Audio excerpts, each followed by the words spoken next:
Je pense que ceux qui me font la grâce de me lire seront d'accord avec moi sur un point. Dans mon troupeau de personnages, j'en ai 3 principaux, du moins 3 qui sont souvent dans le rond de lumière de l'avant-scène. Mes 2 fifis, la rue de Gabi Kotska, et la zinzin Vanina Celesti. Mais il y a aussi, parallèlement, ce vieux débile de Sal Castaner. Et justement, je voudrais parler de ça. Non pas de Sal, mais de son talent pour le parallélisme.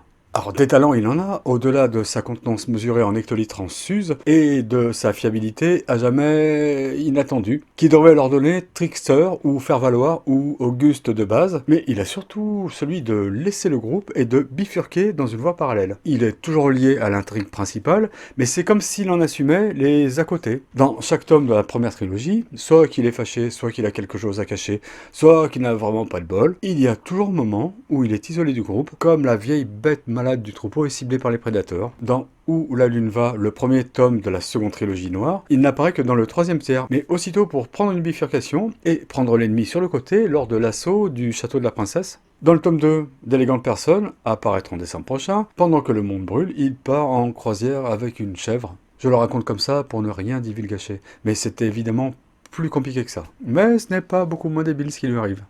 Et dans le tome 3, que je rédige en ce moment, il se trouve d'emblée à l'écart, en raison justement de ce qui lui est arrivé dans le tome 2, pendant sa croisière.